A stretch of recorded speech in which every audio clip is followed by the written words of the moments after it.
Hello, I'm R.T. Ryback from the Minneapolis Foundation, and on behalf of my partner at the foundation, Patrice Relaford, who leads all of our education work, and on behalf of our wonderful partner, Joel Lutke, and the whole team from the J. and Rose Phillips Foundation of Minnesota, we want to welcome you to a conversation we want to have about something that's on the mind of a whole lot of people, especially a whole lot of parents and students, and that's distance learning, especially what's its future as we move into the fall. Now, we're having this conversation before we have an official order from the governor about what we're going to do with distance learning. We've chosen intentionally not to wait for a couple of reasons. One is it's pretty clear there's going to be at least some distance learning, and two, it is extremely important to have the voice of the people on this call, and especially the parents who have been surveyed, and you'll hear a little bit more about that. We recognize that everyone's life has changed a lot during the pandemic, but dramatically more because of parents and students as they've tried to wrestle with distance learning. We at the foundation have done a big body of work on that. And if you want to understand a little bit more of the research on what's going on with distance learning, you can just go to the Minneapolis Foundation website, click on Reimagine Education, and you'll see a body of work. A couple points that are really important about that. Number one, as difficult as this period is, there is an opportunity here. We know that in traditional education, we have a huge gap of so few people of color leading our classrooms. That is intolerable and is an issue we have to continue to work aggressively to fix. But in the interim, for the first time, students are often learning from people of the same culture they are, meaning their parents and their family.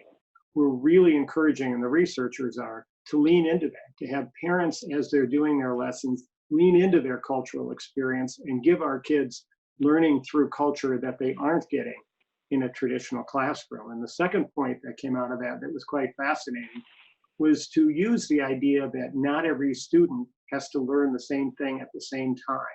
If you have a student who's really good at 10 o'clock doing their work and another one who's going to go outside and play for 10 minutes and come back in, use that and take the non-traditional classroom as an asset.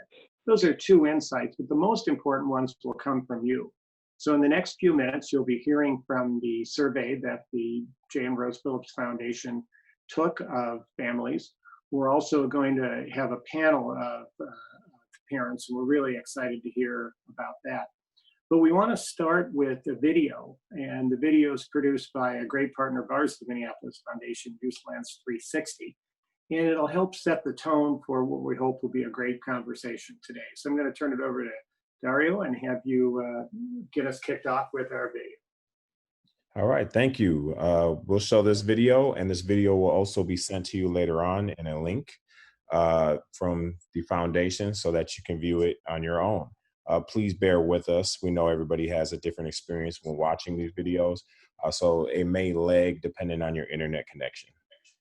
Thank you and enjoy. Last spring, as the spread of the coronavirus changed our world, the governor's executive order forced all of us into our homes and our children into distance learning. Because of COVID-19, administrators, teachers, families, and students scrambled to create plans for learning at home in the middle of a frightening and uncertain time. Schools created distance learning plans that found teachers moving their instruction online, and it left families grappling with curriculum and students learning away from their social networks and the confinement and comfort of school. Some of our students thrived, and so did our families, but other families struggled. Some of our students suffered, dropped out, or lost ground. To understand the impact of distance learning on families, the Phillips Family Foundation and the School Transformation Collaborative, with the support of ACT Research, designed an in-depth survey to gather information about the character of families' experiences with distance learning. The Minneapolis Foundation committed to help share these findings with our community to ensure that the 2020-21 school year is a success for students despite the public health crisis. Because the COVID-19 pandemic and the transition to distance learning were unprecedented events for families and for schools. We felt it was important to co-design a survey that supported a grounds-up approach in understanding families' experiences and their perspectives with distance learning, as well as their concerns and needs about how schools and districts can improve teaching, learning, and connection. The 26-item survey consisted of open-ended questions to capture families' experiences, as well as closed-ended items that helped us to capture families' reaction to distance learning. Parents can be a voice for high expectations for children and for supporting educators in creating schools where all children receive what they need to succeed. Parents are critical assets in education. They have the time and want to become education partners. We have a long way to go to ensure that every child has an equal opportunity to learn. But it starts with us listening to our parents and giving them a seat at the decision-making table with you. They need to assist in the design of education which complements their families and their children's learning styles. The Phillips Foundation funded this survey for one main reason. Families know what worked and what didn't work with distance learning this spring. We need to build on their experiences and their ideas as we work to design a better version of distance learning for the fall. The Phillips Family Foundation survey revealed where our distance learning efforts worked and where they created challenges. Knowing the powerful insights families offered through the surveys were only the beginning of a conversation about their aspirations and needs for their children's education during COVID and well beyond. The School Transformation Collaborative, led by Tierney Pearl, organized the Council of Families for the Future of Education. I guess some of the takeaways again was not having the right devices. A lot of the children, especially with special education, I just feel like they kind of threw it away.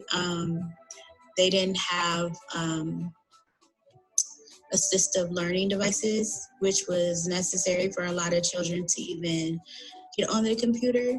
As Minnesota makes its plans for the year ahead, families should collaborate to design the distance, hybrid, and in-person learning plans that will affect their children. I hope that their voice today isn't just heard, but used as the foundation for decision-making as you build out the plan for the 2021 school year and for future education planning.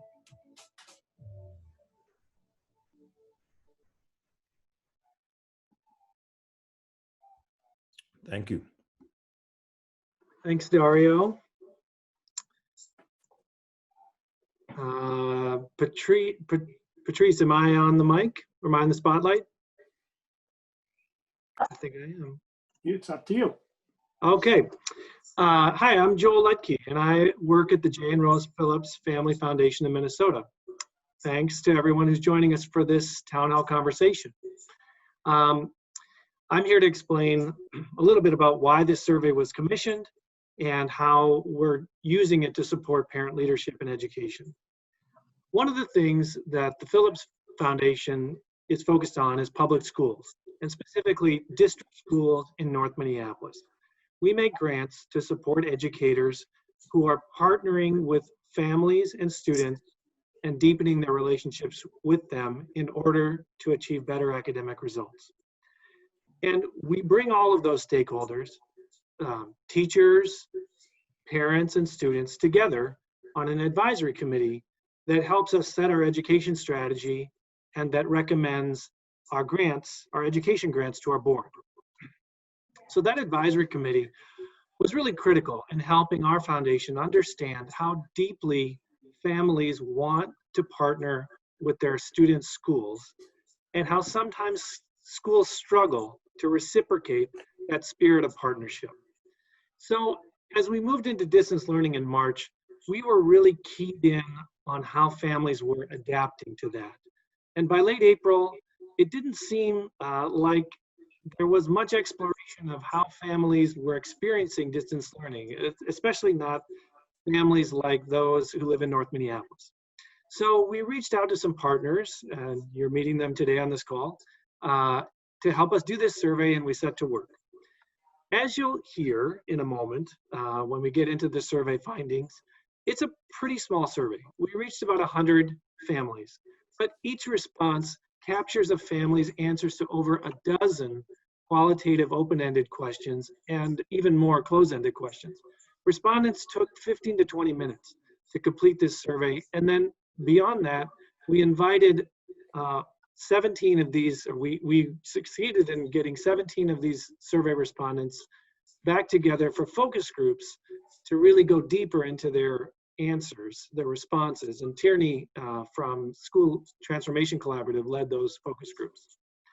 We're also really pleased that even with that small sample size, we were able to reach a cross-section of families that look pretty similar to the demographics of the families that enroll in Minneapolis and St. Paul Public Schools. So our goal here was not to publish an interesting survey, to put out more data. Education decision makers do not want for data. No, this survey is really a continuation of the Phillips Foundation's commitment to racial equity in education. We believe that the solution to injustice lives in the minds of those who are experiencing injustice. That transformation of failing systems can only occur when those who are being failed help redesign those systems. So that was true for our work in education prior to COVID-19. And if we consider how parents have rated version 1.0 of distance learning that they experienced this spring, I think we must conclude that parents need to be involved in redesigning distance learning version 2.0, which they'll experience this fall. But beyond that, the challenge going forward here in the next 6 weeks until school is not exactly just to involve parents in planning for the fall. I think a lot of schools are doing some level of that. Also, the recommendations you're going to hear about on this conversation, I think, are probably things that a lot of schools and districts are already working on. Rather, I think the real challenge here going forward is to use this moment when family engagement is so essential to the success of school as the new standard for how parents and schools interact. We shouldn't only co-create school with families when it's happening at the dining room table. Teachers and principals, administrators, and school board members need to continue to co-design if we want to solve the challenges that were with us before COVID-19 and that are going to stay with us after this pandemic ends. I just really hope people on this call will think about 2020, 2021, this coming academic year, as a year for your school or district to build new family engagement muscles that will help you address things like discipline disparities, or healing student trauma, or getting students academically engaged in the future.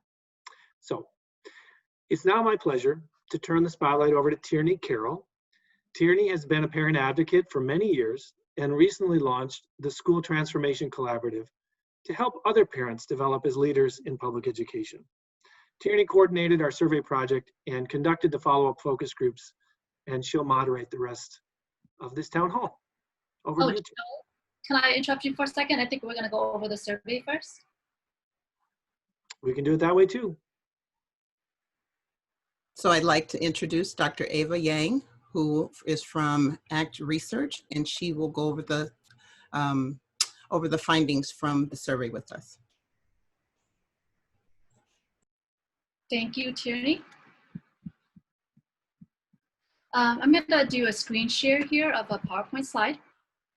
And as both Joel and Tierney mentioned, ACT Research was the survey support, was a survey research support for this project. And really our approach was to co-design a survey that really support our grounds-up approach to understanding families' experiences with distance learning, as well as their concerns and needs going into fall about how schools and districts can meet the needs of parents when it comes to families, when it comes to teaching, learning, and connection. And as already mentioned in the video, The survey consisted of 26 open-ended and closed-ended items that really helped us to capture families' experiences. And we had it administered in English and in Spanish. It was all online. And we had 98 families with school children in Minnesota respond to the survey. So let's look at some demographics. Students primarily came from school districts and from all grade levels. We had about 59% of students were eligible for free or reduced price lunch, and 50% of respondents had students from Minneapolis public schools. The majority of respondents identified as Black or African American and white, 43% and 33% respectively. And the COVID-19 pandemic and distance learning have had major impacts on students, ranging from social isolation to impacts on mental health, such as increased depression and anxiety, fear of COVID-19 itself, and then on learning outcomes as well, such as learning loss, loss of routine and structure, and overall less motivation for learning. Some quotes from families. One respondent said, "My daughter's mental health has been unstable. She already struggles with anxiety and depression, and social distancing and all the unknowns has exacerbated her symptoms." Another respondent said, "Not having the classroom experience, I think they may be behind entering the new year." And what we saw was a lack of live interaction with teachers, classmates, and friends has been one of the biggest challenges during distance learning. For example, only 4% of students had more than once a day or all day interaction with their teachers or other staff. With their peers, students had only 7% of this type of interaction, more than once a day or all day.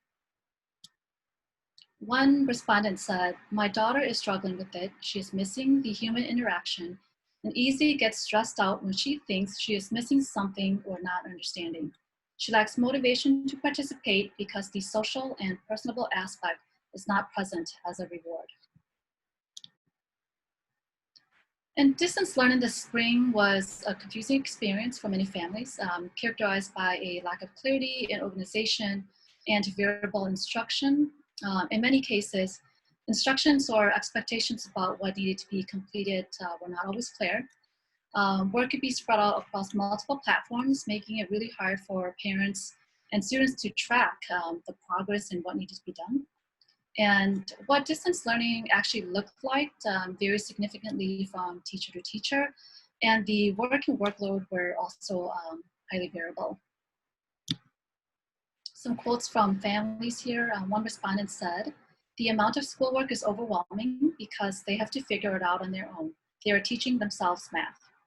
It's complicated going to all the different emails and links that they send, which makes it hard to complete all the assignments and make sure that you're not missing anything." And families cannot support their students as much as they would like because they have competing work demands and the challenges of becoming teachers for the first time. Nearly 1/3 of respondents do not feel prepared to help their children with distance learning. One respondent said, "I can't help them when they don't understand." Another respondent said, "Keeping up with the assignments that require parent help has been extremely hard while working from home." Many students struggle to stay motivated, focused, and engaged during distance learning. Only 48% of respondents agreed or strongly agreed that in general, their children are interested in their distance learning work.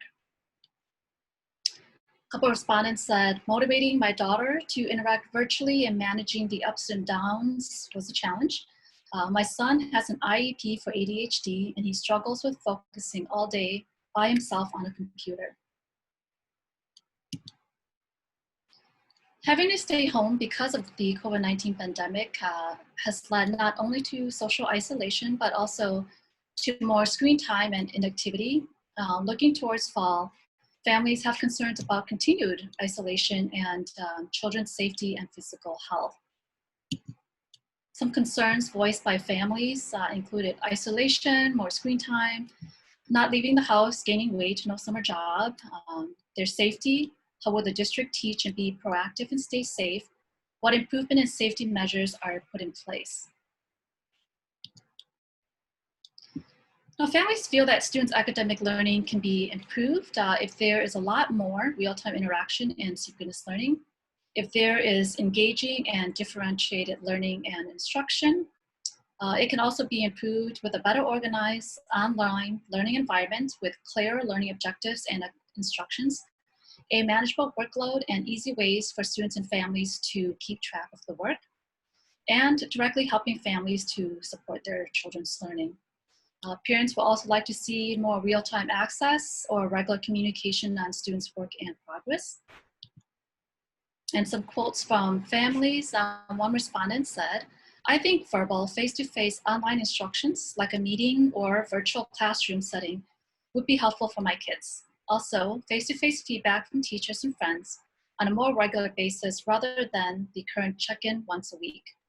It would also be really helpful if there was one easy place to look and see all of the students' assignments and deadlines, and more support for parents and their children." Many families feel that students' social emotional learning and wellness can be maximized if there is a lot more real-time interaction with peers, intentional social emotional learning, and counselor support. One respondent said, excuse me, "Intentional efforts to build community relationships among students and to have students regularly learning and sharing their work with each other." Another respondent said, making sure the counselors are reaching out to the students individually to see how they are doing. And parents, families want to help. They want to be involved with decisions and designing learning.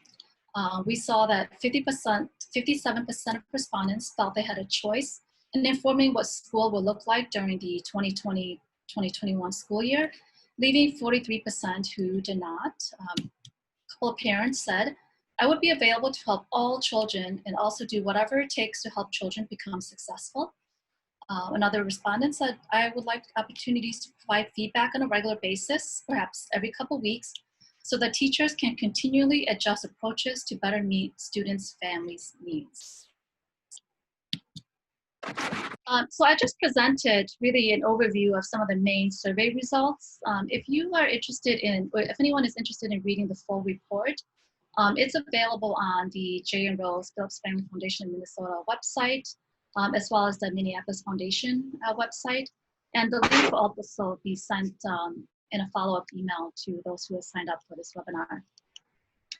If you have any questions about the survey and the survey results, please feel free to contact me directly. My contact information is here on this slide. And I will now pass it on to Tierney. Thank you so much, Ava, for covering that information for us. So as we get ready to hear from our parents, I would like to first acknowledge Joe's leadership and the leadership of the Phillips Family Foundation in honoring parent voice and leadership and in their work in North Minneapolis, and also the vision of Patrice Relaford, Director of Impact Strategy for Education at the Minneapolis Foundation, who worked tirelessly to make today possible for our parents, also to Youth Lens 360 for such a compelling video presentation. And thank you to RT and Ava for preparing us with the purpose and for the potential of this event by laying a wonderful foundation of data for this discussion. So now we're hoping to build on that foundation with a great virtual discussion today with 4 amazing parents who will share their experiences beyond our survey. They will also take your questions about the experiences of families with distance learning during the Q&A. Though please use the chat feature to submit any questions that you may have for them. So now to ground us in this moment, let us remember that this is such a critical opportunity for us as a community. With all the incredible data that we have circulating from various distance learning surveys conducted by the Phillips Foundation, the Minneapolis Department of Education, and our partners at the Minneapolis Public Schools, we have a chance to remember that each piece of data tells the story of a family, of a child, of a community. And we need to hear and heed those stories in order to make safe, loving, and healthy decisions for our schools and systems next year. So especially as we face the ongoing pandemic that is reshaping all of our realities. So now it is my honor to welcome our parent panelists. Please share your names with the audience and the school or district which your child or children attend. And we'll start with Ms. Barrios. Hi, I am Amber Barrios. I have two children who attend school in St. Louis Park. They went through Park Spanish Immersion Elementary School, and my oldest is now a middle schooler at St. Louis Park. Thank you. And Ms. Givens. Hi, my name is Triasia Gibbons, or Asia Gibbons. I have one son, and he is in Minneapolis Public School District. Thank you. Ms. Vang.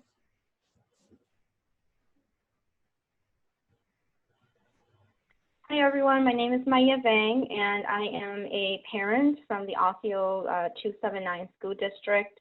I have 5 children, 2 in college, 2 in high school, and 1 in middle school. Thank you. And Ms. Cozy. Hi, my name is Patricia Cozy. You can call me Shay. We are from the Washington County School District. I have 4 children who did distant learning this spring. One of them is my stepdaughter, and she was in St. Paul School District. So I kind of had 2 districts in my home, but we are from Washington County. Thank you all so much for joining us today. We're all so very interested in how your children and families experienced distant learning these past months. So I'll get right into the questions. So first, I'd like to ask each of you to share your personal experiences with distance learning. What were the roses and thorns of distance learning for your family? And how did your experience relate to what other parents were describing in the survey? Were they same or were they different? We'll start with you, Ms. Amber. Sure. Some of the roses, a big one was that my youngest son, he was a 4th grader. He and I already had a really good working relationship with his classroom teacher. I do teach in the same school that he is in. So our prior conversations really helped later on during distance learning when my son really wasn't feeling it and he would avoid meetings and would avoid doing work. So then the teacher felt comfortable reaching out to me via text and emailing us both so that she could help him with his work. Another positive is that being that I work in the school, I was fairly familiar with some of the platforms the teachers were using, even though it was still a really big learning curve because there were so many of them. Another plus is several of my middle school sons' teachers actually did a weekly calendar of assignments and things that were due, and that was so helpful to me because I was working from home as well as monitoring the students, so having that calendar helped us to stay organized. Some of the thorns, digital learning platforms were super confusing even for the kids if they'd used it before. Things were different when they went online. Handing in assignments was different. The grading was different. So, you know, my youngest son, he, like the survey said, it said nearly a quarter of the families reported their children were not keeping up with their distance learning work. And half of the families said the kids weren't interested in their distance learning work. And that was definitely my youngest son. We just couldn't keep up with his work. He wasn't interested in doing it either. And then for my middle school student, that was hard on multiple fronts because we couldn't always track his work. The Power School that they were using wasn't always updated regularly. So even if he would turn in assignments, it wouldn't always show as they had been turned in. And then we also, as another thorn, had issues with a lot of the YouTube linked videos. Some of the videos didn't work, and it was really frustrating, especially if they were part of an exam question. So my student would just skip those questions and do really poorly on the exam. So, and then if the kids were allowed to use YouTube, that went down the rabbit hole of them staying on YouTube instead of moving along. Thank you for sharing that. And now, Ms. Givens, what were your roses and thorns?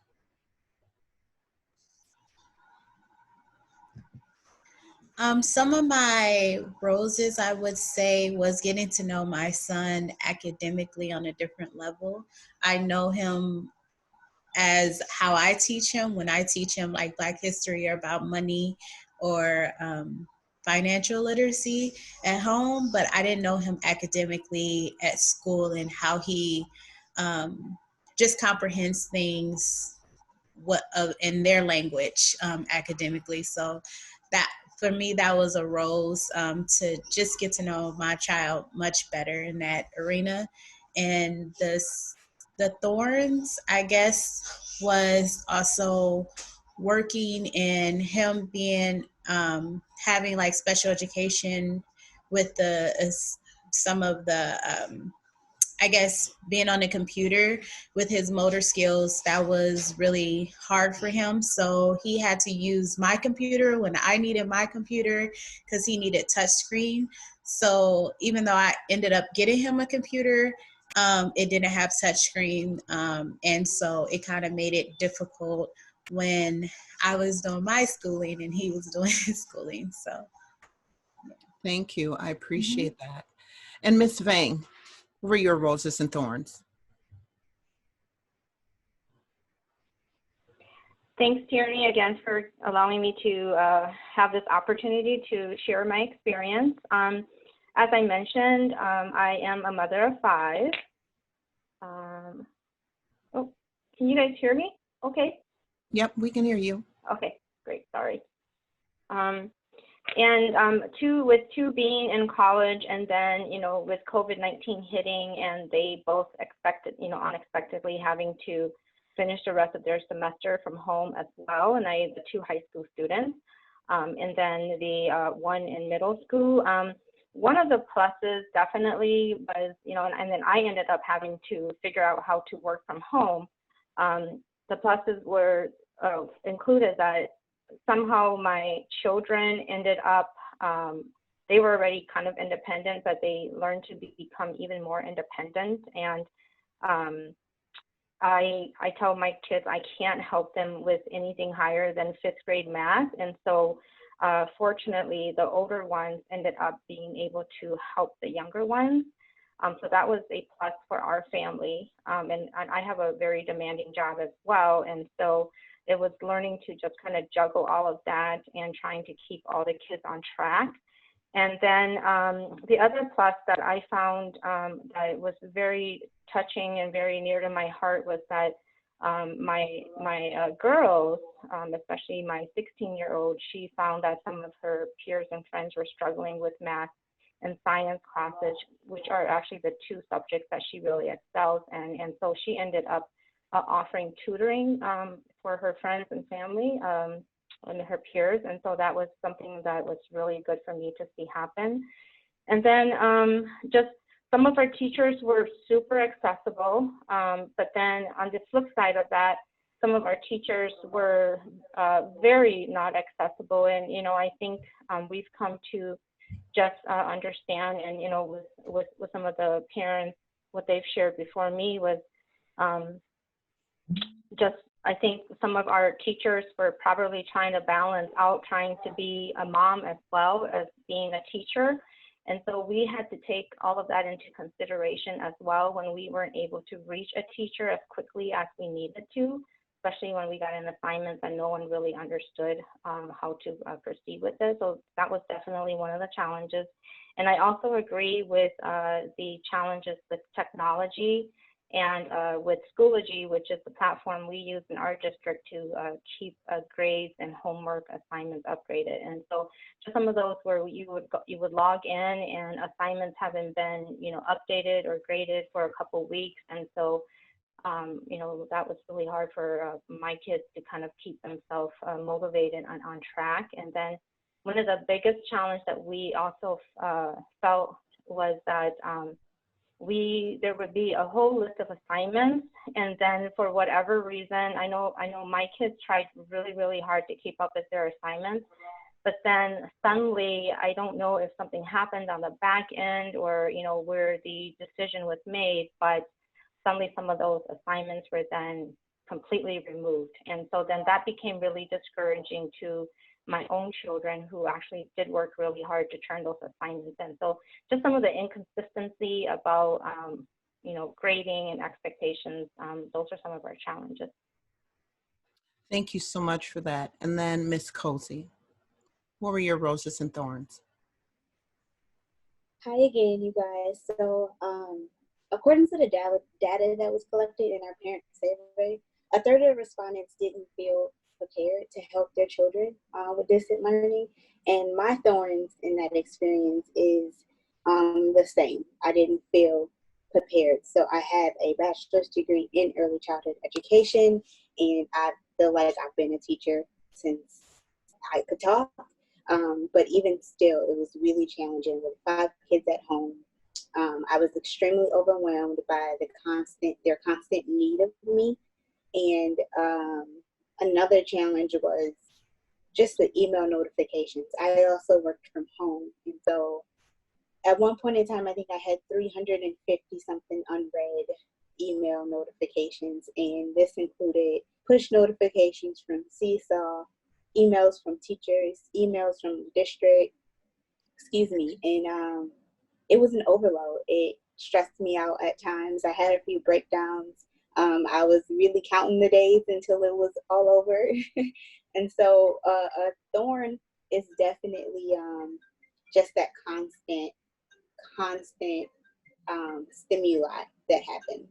On a lighter note, the roses were being able to spend time just getting to know my children even more and just really evaluating the ways in which they learn the best. So I know a lot about them as my kids, but their learning styles were very different, and I got to zoom in on what made it work for them and what was their best way to get their stuff done.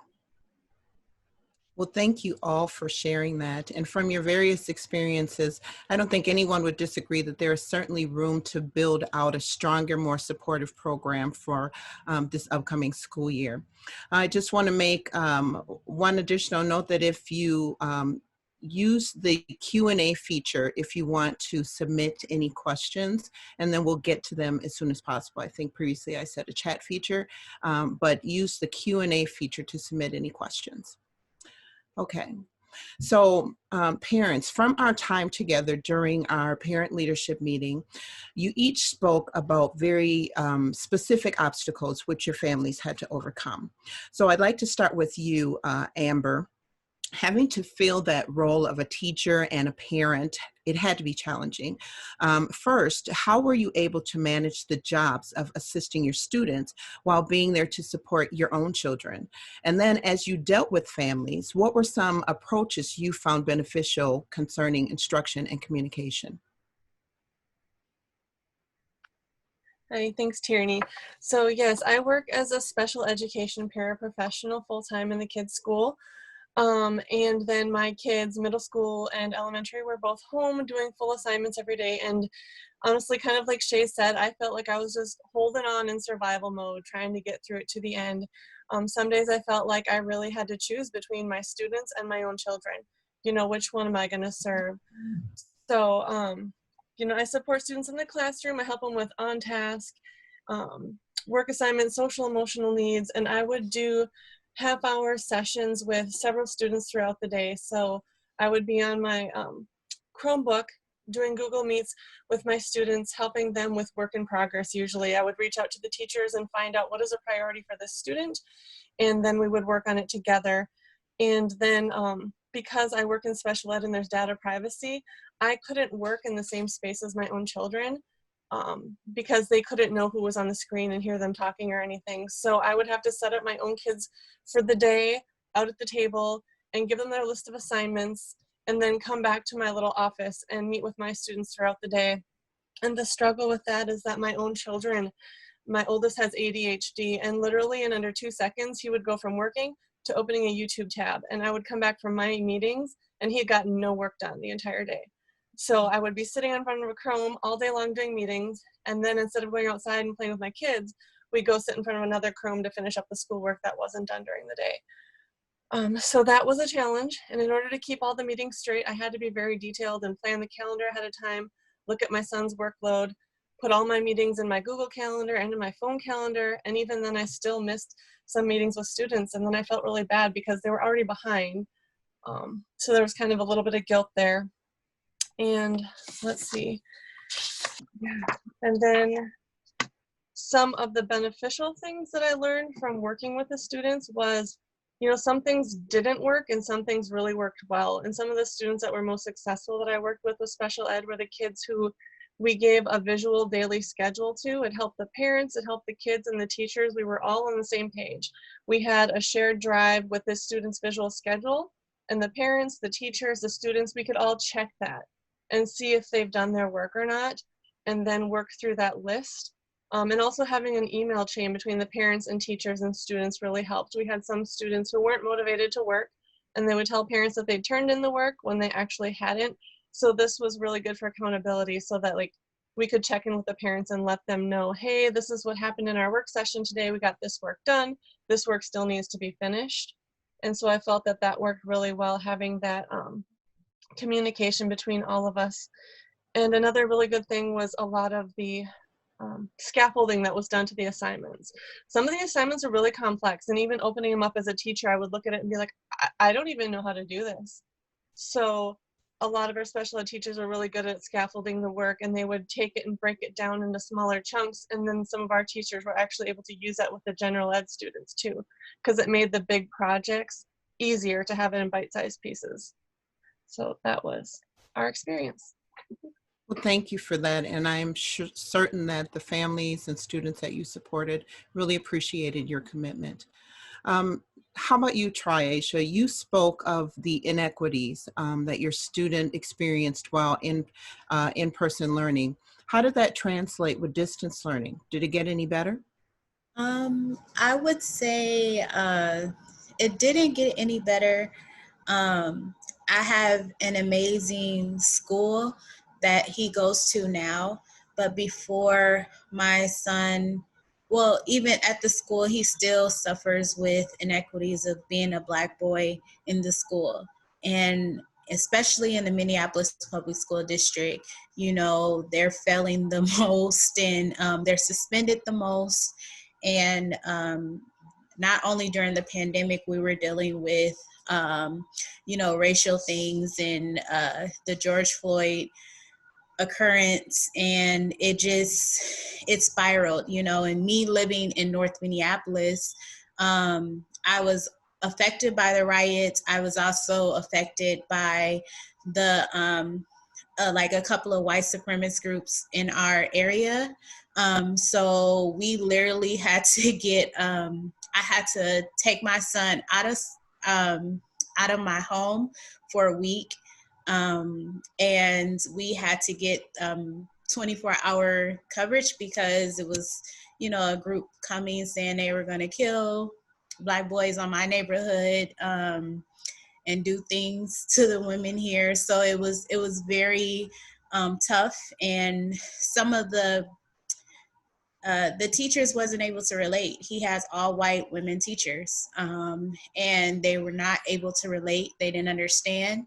And I definitely had to have that conversation with them to say, you know, you can make a statement and send a statement out about George Floyd, but this is what happened with George Floyd is what a Black parent always feels, or feels when we have our Black child go to school. We feel that can happen to our child at school. And so it just made me even more nervous. There wasn't any support, and you know, that it was very tough. It wasn't no mental support. It wasn't anything, especially knowing that I had to take my child out and deal with a white supremacist group as a single mom on my own, and had to learn how to hold a gun, like that stuff. Like I shouldn't learn how to hold a gun and then sneak my child out. And so it was very nerve-wracking. And then I'm getting pop-ups saying, well, he didn't get his homework in on the day I had to sneak my child out. So there was no relevance, and yeah. Well, thank you for sharing that. My heart goes out to you. I can not even imagine having to experience something like that. But thank you for touching on that, the racial justice context of our work. Ms. Maya, you shared that your community of family and friends would ask you for help and guidance to be successful with distance learning. What were some of their needs, and how were you able to assist them? So a lot of my family and friends, they, for whatever reason, they look to me for a lot of guidance at times, you know, and I think I've just been blessed with children who have always been very academically, I guess, motivated, I should say. But definitely when distance learning took place, I would agree again with what the survey found. And with what the other parents have shared here is that many parents definitely were not prepared to play that role of teacher and parent, and at times friend, right? So we had to wear very many hats. Some of my friends reached out to me, especially that first 1 to 2 weeks, and technology was a huge challenge. Schoology was down 3 out of the 5 days. Our students in our district are all issued Chromebooks, but Chrome, because everybody was trying to access Schoology, nobody could get on, right? So we would get emails and phone calls and say, Maya, what are you guys doing? How are you able to work from home, and how are your children able to access this? And I said, whether we wanted to or not, we had to upgrade our internet service. We had, I don't know the language behind it, but my husband took care of it. We had to go from, I think he said something like 300 MB to 1,000 MB a month. And I said, what about those families who don't have the luxury of spending an extra $20 to $40 a month to upgrade their internet so that their kids can be on at the same time, instead of saying, well, deciding whose homework is more important today, the high schooler or the middle schooler or the college student. I wanted all my kids, my 5 children in the home, to be able to access their schoolwork whenever they needed to.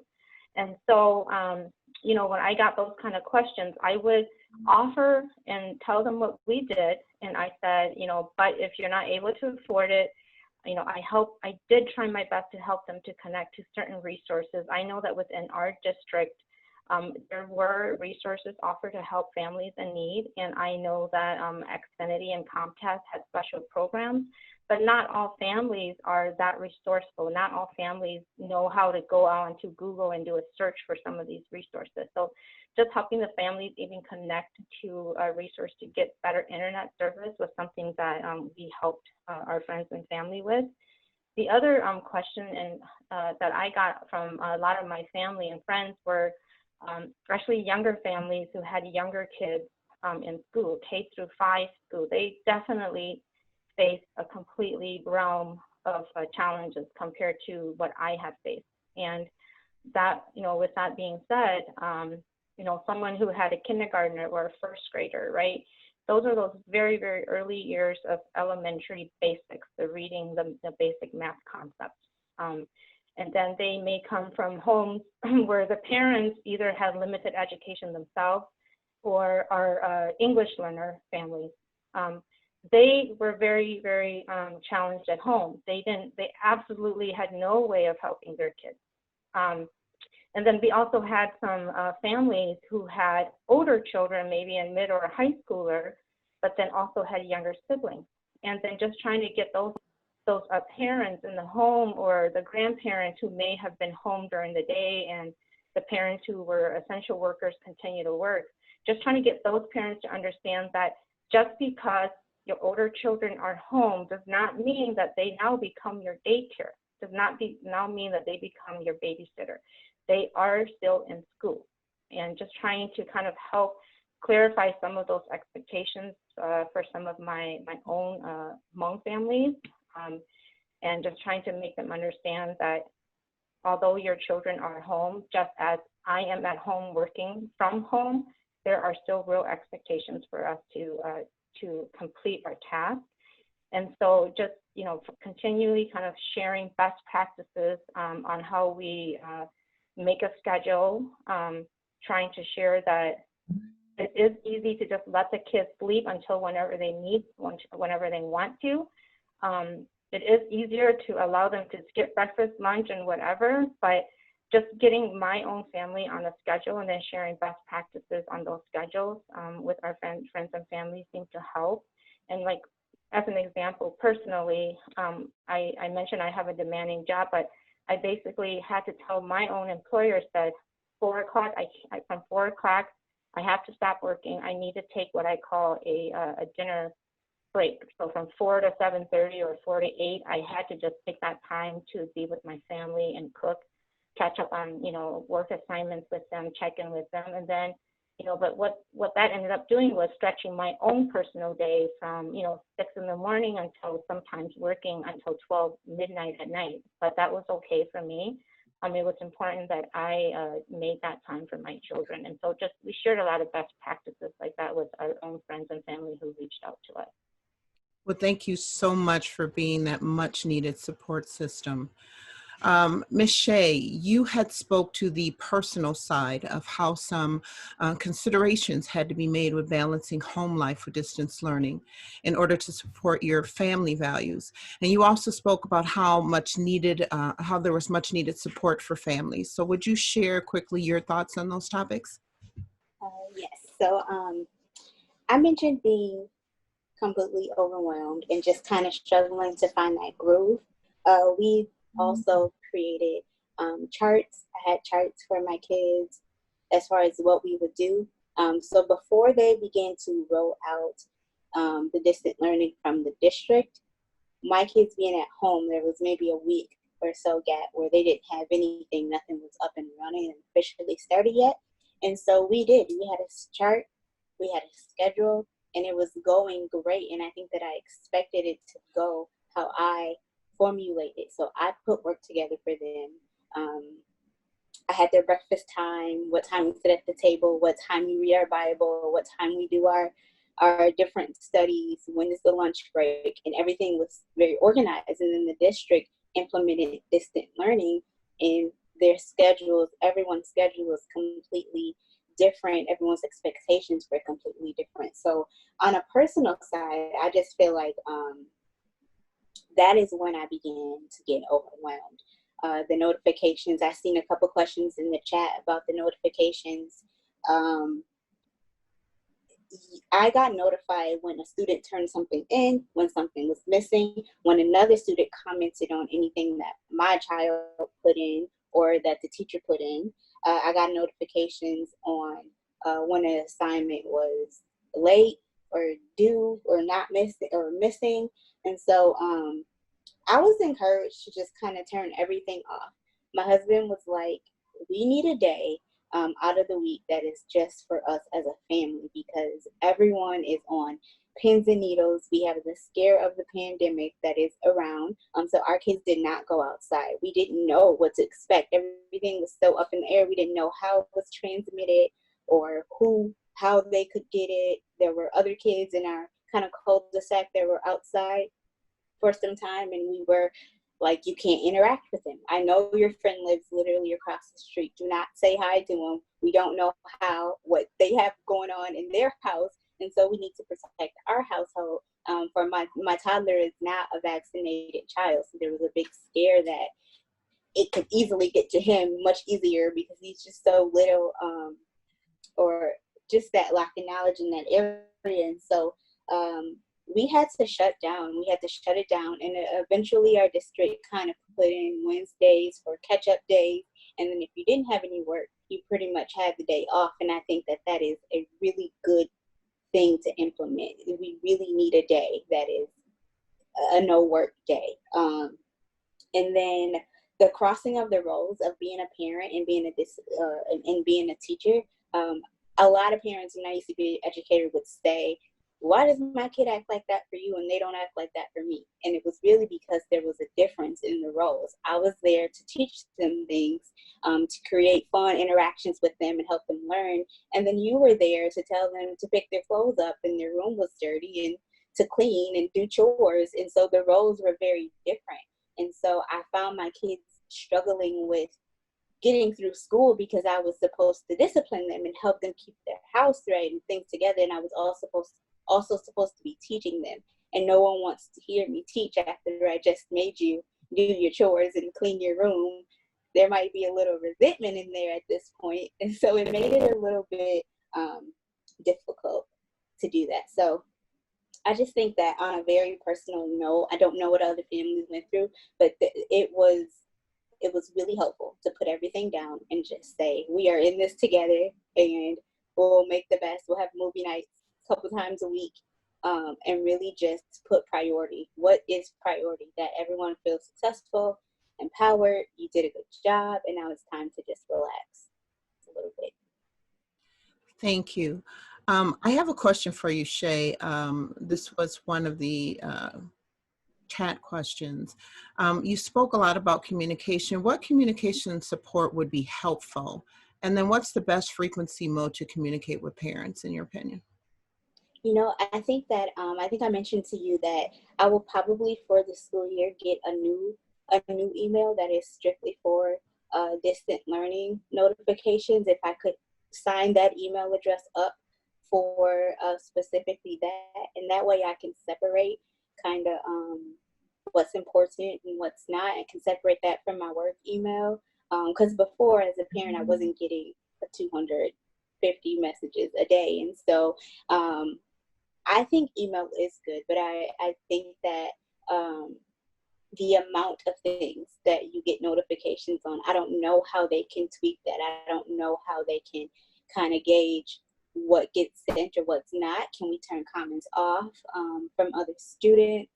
And just really play with some tech issues, because I think knowing when a child turns something in is great. Knowing when it's missing, I think that could be a thing that teachers and educators could do, and send a separate email to parents, not a push notification from the app, but more so, hey, whether it's the end of the week, whether it's on no work days that we get these notifications, but really just a different system than the automated push notifications. Thank you for that. And before we take a few questions from the audience, I'd like for you all to share just one quick final thought. Knowing that teachers and other educators and leaders have many complicated decisions and plans ahead, what are the first most important recommendations that you'd like to make in support of students and families as it aligns to the primary purposes for distance learning? And I'll start with you, Amber. Okay, thanks, Tierney. So I think it's super important that the parents and the teachers have a really good communication, a good relationship, so they can reach out to one another, find out what the best means of communicating with that family is. For us, I told the teacher, just go ahead and send me a text message. I'll have my phone by me. If it's immediate, then I can do that. And that worked really well for us. Someone in the chat box asked about what kind of live interactions. I saw some really good things going on in our school district. Several of the teachers would actually record a video of themselves giving the students the daily instructions. So the first thing the kids did in the morning was they'd log in, answer the attendance question, and watch that video that walked them through their assignments for the day. And with that video was a list of the expected work. So that was one of the better models that I saw of how kids could get the instruction. And then my fourth grader's teacher did a morning meeting every single day. It wasn't required, but at 8:30 in the morning, he was happy to get up and log on. He got to see his friends, he got to see his teacher, and it was sort of a social thing for them. And then as needed, the teacher would actually reach out to him and me directly and say, hey, I see your student's falling behind in some of his work. Let's set up a Google Meet so that I can walk him through that. And that worked really well for us, having that face-to-face communication and the help with the work that he needed. Because a lot of teachers I saw would simply have open-ended office hours, and to me that didn't feel successful. Like, my kids were not apt to say, oh, my teacher's got office hours from this time to this time, I'm going to log on.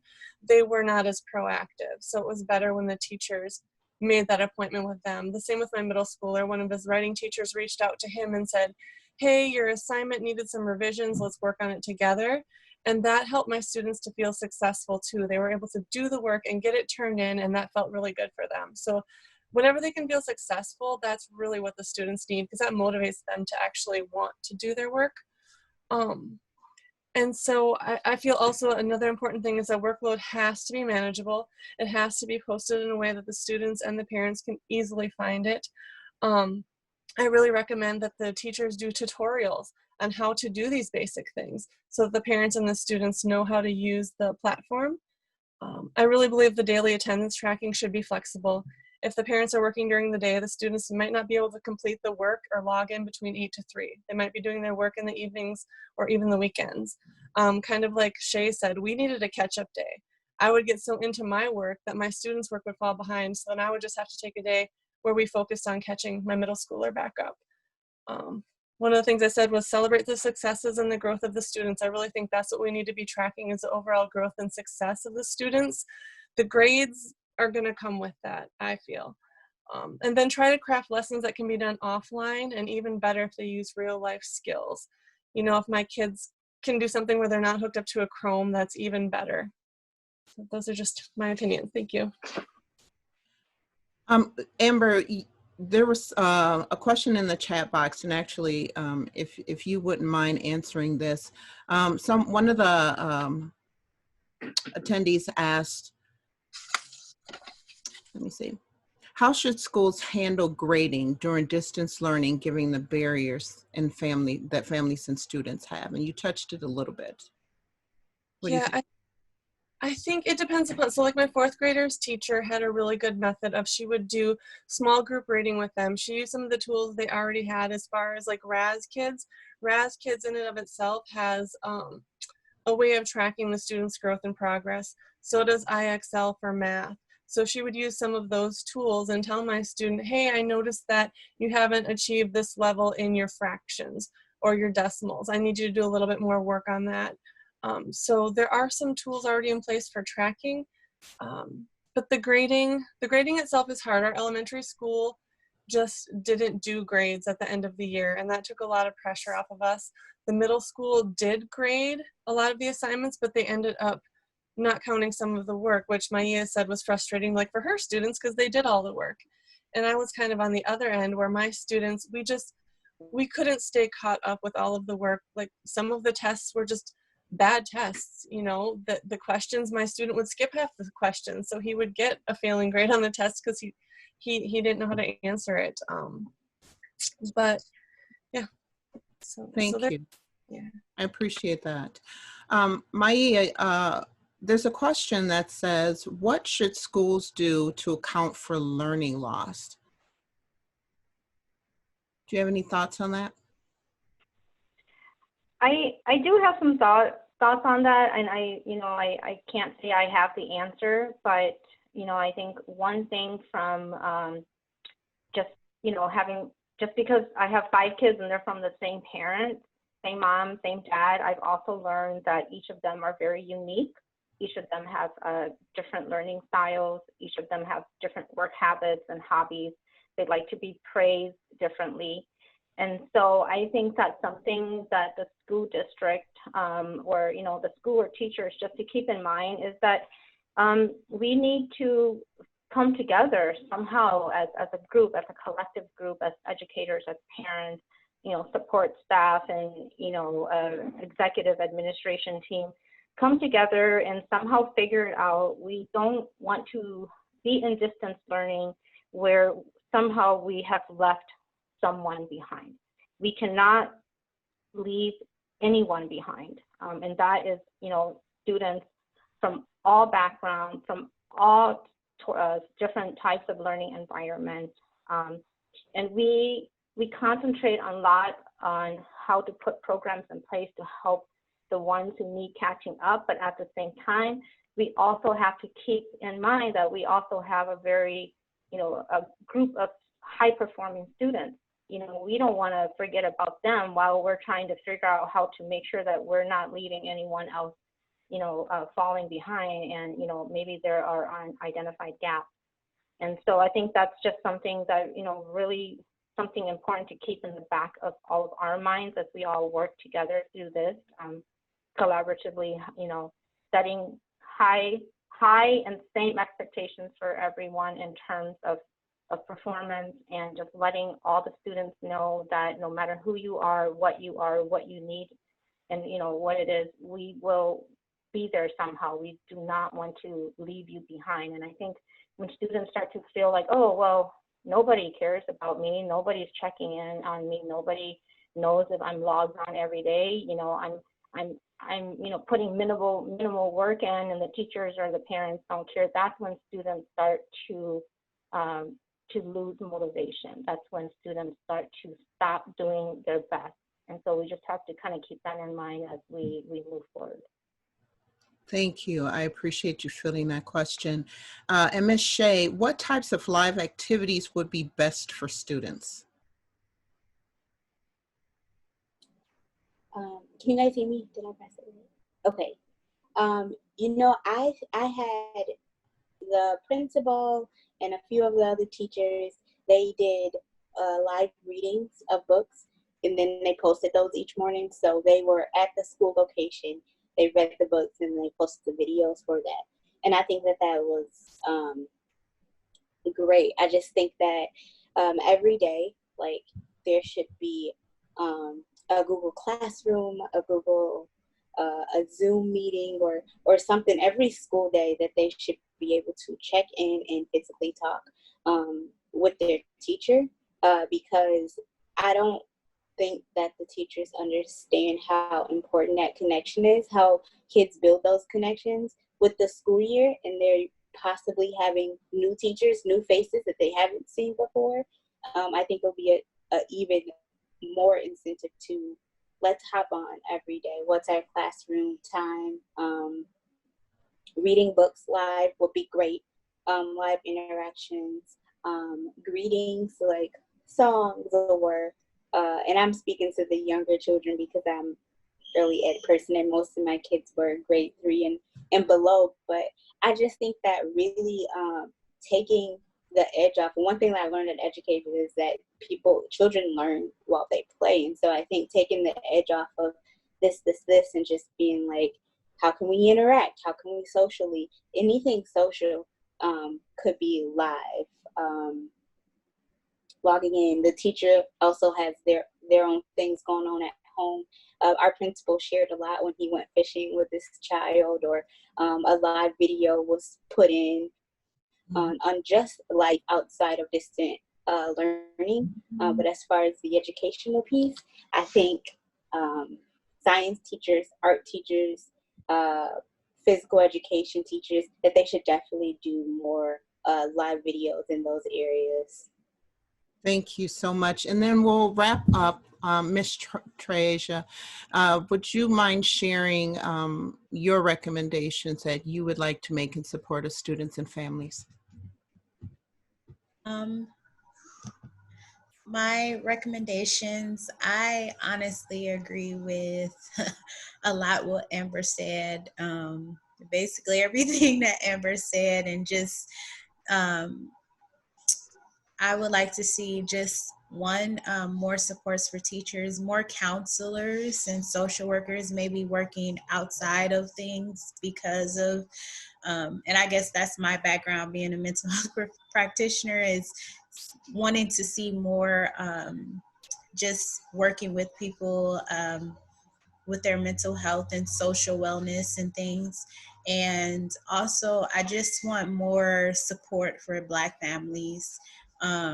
I just felt like when occurrence happens or things like that, it was just like we had to get up and get right back to it when, or like dust it off and be like, well, you know, and I feel like there has been no support shown. So I would recommend that when the districts are coming back, that they are completely supporting the Black families, and that they are able to actually, they have plans to make sure that they're able to do what they, I guess they're able to academically succeed. Yeah. Thank you so much. And thank you, Patrice, for assisting with the Q&A session. Thank you to the audience for your participation. And thank you so much, parents, for bringing the survey's key themes to life today. The themes of the inherency of one-to-one interaction between students and teachers, targeted instruction, consistent student and family communication, more one-to-one interaction with peers, the awareness of family circumstances, and of course, the racial justice context to our work. So as we leave our time together, I want to once again thank Joel, Ava, Patrice, and RT, and most important, Shay Cozy, Treasia Givens, Maya Vang, and Amber Barrios, and all of you who joined us online to share your questions and insights for this very important conversation. I was so honored to be a part of it. And today's discussion was a very critical one, because as we all prepare to do the best we can for the children, the learners who will be heading back to school, whether that be in a school building or in their living room, it's critical that whatever the state, district, or school decides, that we honor the voices and perspectives of families as we make our plans and make them a part of the ways that we hold ourselves accountable for implementing those plans.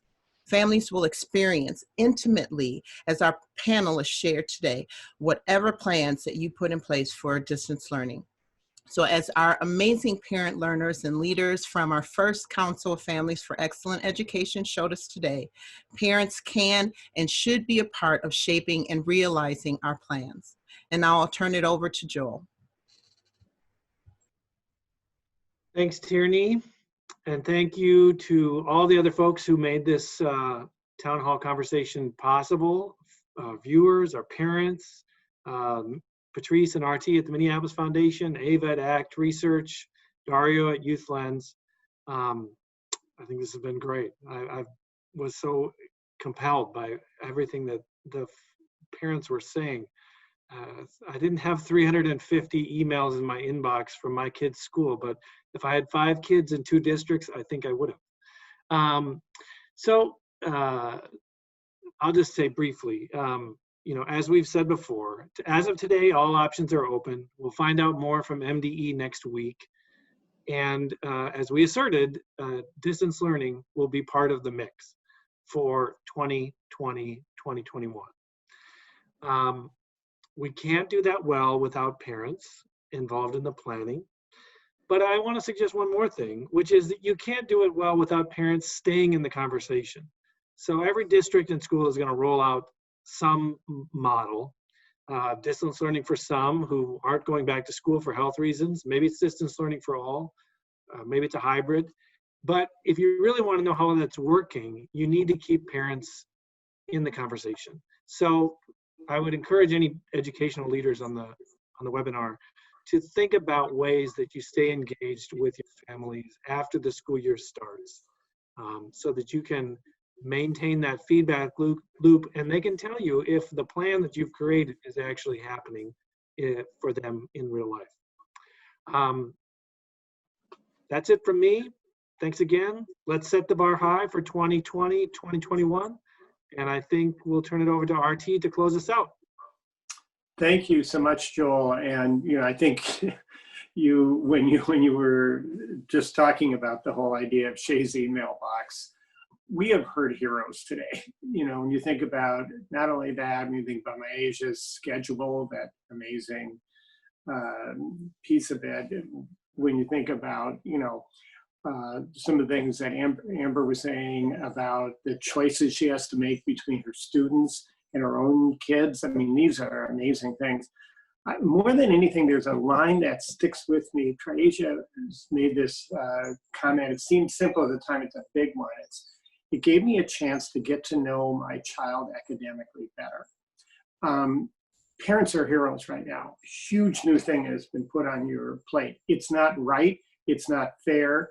It means employers like us have to do more to accommodate you, all of that. There is that one point, though, if you think about it, that this is a window of time that this country will never have again, where parents can be deeply engaged in their kids' academic work on a level they haven't before. And when you look at some of the issues when we're dealing with education equity, especially, the gap I mentioned earlier about how few teachers of color we have, and now we have parents of color working directly with their kids, the issues we know about social emotional development, and who better to really work on the issue of commitment to learning, about positive identity than parents. When you even think about the points we heard made about how there shouldn't be a huge other responsibility put on the kids within the family, but both having that collective opportunity for the family to work together on this and looking for opportunities to work together with other students, there are parts of this moment that will hopefully never be repeated again, but it is a chance for us to address some of those things. So you're going to be getting a follow-up that's going to have the video you've seen and some other information. You've heard that there's information on the Phillips website to see. The final point is there is information on the Minneapolis Foundation website, and this ties in with the body of work that Patrice has led. Reimagine Minnesota that we've done in partnership with the superintendent of schools of every superintendent in the metro area, who went out to community, asked for their input on closing opportunity gaps racially in education. We brought in an additional convening we had with youth. We've layered on top of that research from the university. We're adding this body of knowledge on. This is the moment, folks, where people are looking for a sea change on a lot of levels because of so much that has happened. But this is the moment when we can do more. Parents are doing a heck of a lot more, but I think we collectively can do a lot more to make education for everyone better. So thank you for being heroes out there. Those of you in school districts, thank you for listening to parents. It's so important. Thank you to Phillips Foundation for actually facilitating all of this. And let's look forward to a school year and to raising a generation that deserves the best from all of us. Thanks so much. Thank you so much for that, RT. Wonderful closing. Ms. Shea had raised her hand, and I wanted to know if she wanted to add something or to the comment, what you were saying. I did. I just wanted to add one note that my sum of when distance learning is done very well, I think that it would start off by making sure every family had what they need. So I think parents in this time need to feel empowered, because I know within the conversations that I've had with a few parents, they actually think they don't need school supplies because everything's going to be on the tablet. They think they don't need certain things. And I think that my house already having a 3-tier drawer cart with paper in it and pencils and scissors helped my kids a lot with some of the art stuff, or if I wanted them to physically write it down. But I think that the school supply list needs to be a little bit differently this year. If I had not gone out to buy headphones, I would have 5 iPads going off at one time, and everybody's videos playing all over the place. And if I didn't have a 2-story townhome, I would have everyone on the same level with different things going on. And so are we expecting parents to buy all of these things, or are we helping them? Are there school drives? Anxiety builds up in me where it's like, I have to buy new stuff. I need more stuff. I want them to be equipped. I want them to do it right. And so I don't think that the responsibility should fall on the community to get kids everything they need, but what are the schools doing? Are there pickup times to get supplies, to get headphones, to get things that you need for your kids to be successful? And we have to change the narrative. Parents got dumped into thinking the teachers were going to lead distant learning, and that is not the truth. The parents have to actually lead it, whether they want to or not. I think it's a sacrifice on both ends, but kids are not autonomous in the way that they could do this on their own. They're going to have to be parent interaction. And so I think that there should be grace. There should be grace for the teachers and grace for the parents, because there is no, I seen a comment that said teachers are not your babysitters for distant learning this year. And the truth of the matter is that the parents are the teachers unless they do it a little bit differently, unless there's live interaction, unless we're in the classrooms. And so really lastly, I think that children should be celebrated on their individual growth. So not just meeting standards or completing assignments, but did this child grow? Did they show up to more classroom meetings? Were they checking in more on a daily? We have to measure it differently than just on the A, B, C, or D scale, but is this child improving? And lastly, I want educators to please consider a day of the week that is off. That's not hybrid and it's not online learning, but it is simply just making time for families to catch up. Hi, Tierney, it's Maya. Can I just add one quick note too, just super quick, and just to piggyback on what Shay just said. I don't know if anybody else had sort of like a aha moment, but I know I did when all this happened, where I took for granted that my children understood why we had to go into distance learning. I understood that they fully, I took it for granted that they fully understood what COVID was. And it was a hard lesson for me to learn because I finally, you know, when school shut down and suddenly they couldn't go out and meet their friends anymore, you know, and I finally sat down with my own children and I'm like, wow, they were getting bits of information about COVID, what was happening, why the state and the country was being shut down, off social media, very limited information through the school and the teachers' classrooms at that time because none of us knew much at that time. And so it was just an aha moment for me to really sit down with my own children and really explain to them the why of behind why this is all happening, and put it into a context that they understand, and put it into context not just from their perspective, but from a parent's perspective and from a teacher and educator's perspective. And so I just wanted to share that was something that we had to learn together as a family. And I don't know if the school or the districts have anything in plan, but I would love for them to put something similar in place before school goes back, whatever that may be for all the various districts, but to really put some educational materials out there. I know there's a lot of information out there, but it has to be done in a way where children can understand, and children as young children needs to understand also. So I just wanted to add that. Thank you. Those are great points. Thanks, everybody. We sure appreciate it, and we will keep the conversation going.